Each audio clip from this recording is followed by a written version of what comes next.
What is psychology? Psychology is the scientific study of the brain and the processes that are tested through scientific research, studying the mental processes of humans and animals. Hi, I'm Tia, and welcome to the world of psychology. This is Rachel. Psychologists have four main goals: to describe, predict, and to influence behavior to ensure that data is collected accurately. They use the scientific method to allow them to demonstrate and perform theories. Psychology has been studied since ancient Greece and has now evolved since then, with the use of technology to make all the theories more accurate and specific. And the father of psychology, William James, wrote the first psychology textbook as well as taught the first class. Another scientist, Sigmund Freud, was more interested in the unconscious mind. He believed that our conscious experiences are only the tip of the iceberg, that beneath the surface are primitive biological urges that are in conflict with the requirements of society and morality. According to Freud, these unconscious motivations and conflicts are responsible for most human behavior. There are many different areas of psychology that are extremely unique and focus on very different things.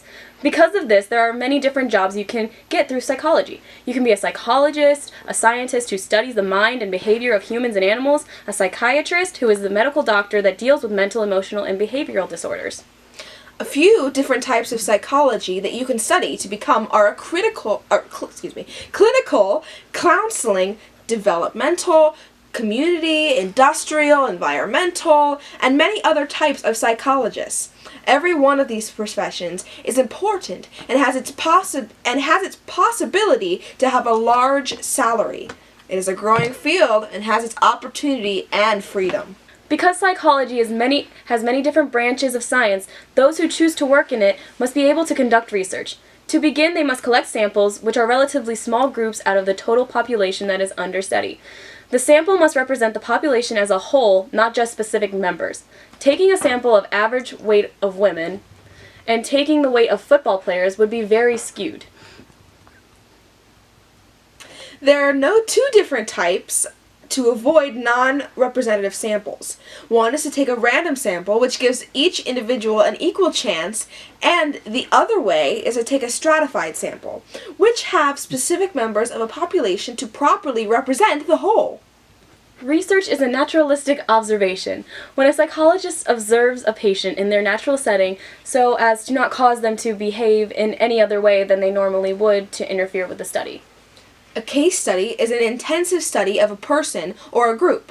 Most case studies combine long-term observations with diaries, tests, and interviews. Most of these studies can last for many years before it is finished. Longitudinal studies are somewhat similar to case studies. Psychologists study the same group of people at regular intervals over a period of years and determine if and how a person's behavior or emotions have changed. Who? What? Why? When? How? Exactly! There are many ways an animal or person can learn. One of the most well-known ways is classical conditioning. This is a process where associations are made between a natural stimulus and initial stimulus. That was discovered by the Russian psychologist Ivan Pavlov. He used dogs in his experiments, but humans are also affected by the conditioning. Here's an example. I'm giving my subject a brownie bite when I play a happy song. While the song is playing, I am giving the subject the treat. But when I stop playing the music and play it again, I will not give her the treat. Here we go. Sunshine in my pocket, got that good soul in my feet. I feel that hot blood in my body when it drops. Ooh. Now we won't give her a treat. Take my eyes off it, moving so phenomenally. The room unlocked the way we rock it, so don't stop. Have you ever been punished by an adult for breaking the rules? Or ever awarded when you follow them? If you have, then you have been conditioned. Operant conditioning is a form of learning that involves behavior and its consequences. When behavior is reinforced, the action is likely to be repeated or avoided based on the response of the reinforcer. For example, if you get grounded for failing a test, you are less likely to fail another test because you want to avoid being grounded again.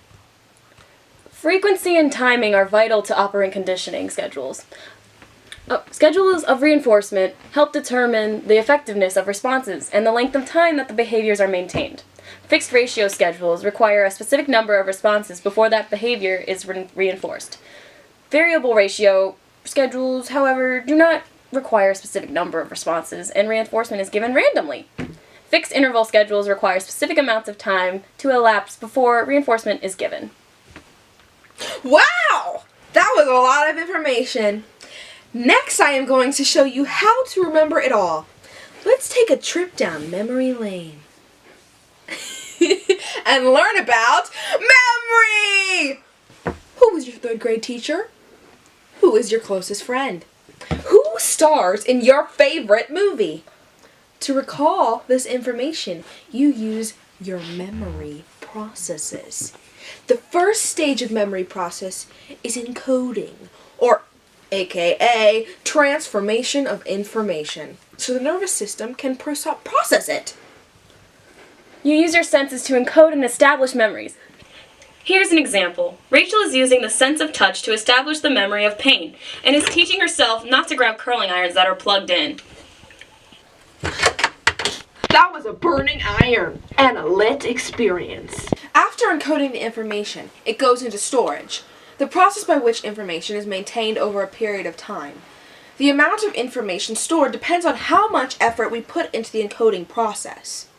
The third and final process of memory is retrieval, where one obtains information that was previously stored in memory. The difficulty of retrieving a memory is determined by how efficiently the memory was encoded and stored. There are 3 stages of memory: sensory, short-term, and long-term. Sensory is a very brief memory storage immediately followed by stimulation. In fact, it only lasts a few seconds before falling into long-term or short-term memory.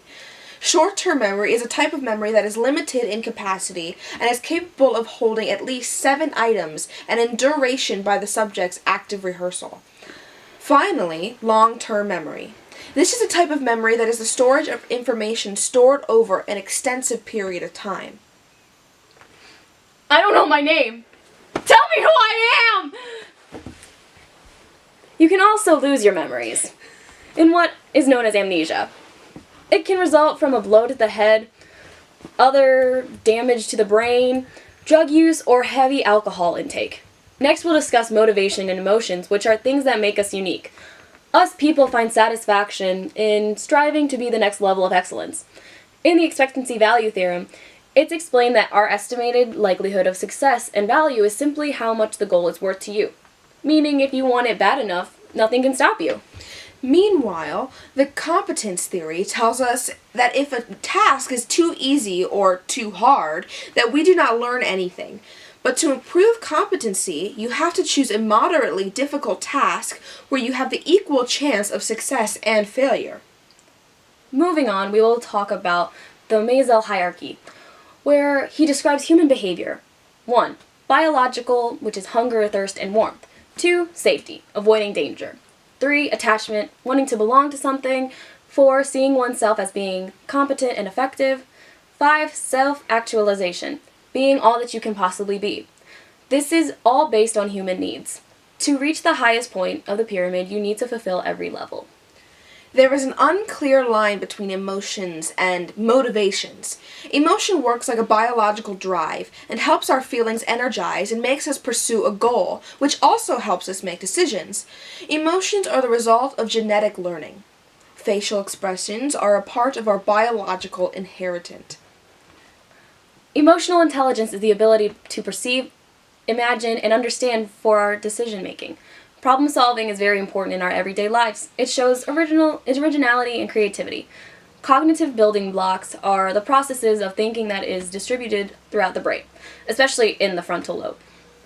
Cognitive is another term for thinking, knowing, and remembering. You may view thinking as changing and reorganizing the information stored in the memory to create our new information Images are the most primitive mental representation of the previously stored sensory experiences. Symbols are more abstract and use sounds or designs to represent an object. Artificials are formed by logical and specific rules, while hierarchies help us to group concepts into subcategories with broader categories. There are two types of thinking: non-direct conversion and divergent direct. The divergent direct is a logical attempt to reach a specific goal by narrowing down a list of our possibilities to arrive to a single answer, like bridging a mental gap between two problems: money and bills to pay, having cancer and finding the cure for the cancer. Non-direct thinking is the polar opposite. It is free-flowing thoughts with no particular plan and depends more on the image. It is our ability to produce many alternative ideas. Considering all the ways of thinking when solving problems, here are ways people strategize to solve their problems. There are algorithms that help us to ensure our guarantee solving a specific problem. Another way is heuristic, which is a rule of thumb strategy that often allows us to make judgment and solve problems efficiently. The only problem is that when we're taking these shortcuts, like the heuristic strategy, there's often lots of mistakes. All problem solving requires some creativity, originality, fluency, and flexibility. Oh, and don't forget insight. This involves the sudden light bulb or a realization of a solution to a problem. Did you know that 56% of the American population meets the criteria for a diagnosable psychological disorder? So, how do you spot the difference between mentally ill and just having problems? DSM-40R is the widely used classification system for psychological disorders made by the American Psychological Association. It provides detailed descriptions of symptoms and contains over 200 categories grouped into 17 major categories. 5 guidelines for making decisions about symptoms are: Axis 1, current clinical disorder; Axis 2, personality disorder and mental retardation; Axis 3, general medical information; Axis 4, psychosocial, environmental, and stress levels; and finally Axis 5, global assessment of functioning socially, occupationally, and leisurely. One of the psychological disorders is the anxiety disorder. Obviously, everybody has experienced some level of anxiety in their life, but for some people it's far more severe than just the average anxiety from everyday life. Like a tall ladder could scare someone, or snakes could graze the hair on your arms. Just things like that. Oh God, no! There's also pain disorder, which is a disturbance marked by a sudden and severe anxiety attack. They have no obvious connections with events in a person's life. Being afraid of snakes is one thing, but when you have irrational fear, that's called a phobia. These, however, don't become psychopathology until they have a substantial disruption in your life. There's also OCD, PTSD, and many other disorders. Schizophrenia is a psychological disorder involving distortions and thoughts, perceptions, or emotions, is also referred to as madness, psychosis, or insanity. It is the most severe disorder. It is characterized by hallucinations, delusions, apathy, thinking abnormalities, and being split between two thoughts and emotions. About 1 in every 100 Americans are affected by it, and over 200 million people over the age of 18 can be affected. Now, there are 5 types of different schizophrenia. The first type is the disorganized type. They have impaired speech, hallucinations, delusions, and odd behaviors. Now, catatonic type have a range of motor dysfunctions, but none of what was previously listed, so they're basically opposites. Paranoid type has hallucinations, but not like catatonic or disorganized types. The undifferentiated types have erratic symptoms, and they're not fit into any of the categories, but still have clear symptoms. The final is residual. They have suffered from schizophrenia in the past, but now they don't suffer from it, but they don't have major symptoms. Everyone and anyone can be affected by a psychological disorder. Even celebrities like Angelina Jolie Audrey Hepburn, Albert Einstein, Edgar Allan Poe, Jim Carrey, and Dick Clark. This is all the time we have today. Thank you for joining us in Click It, the lovely world of psychology.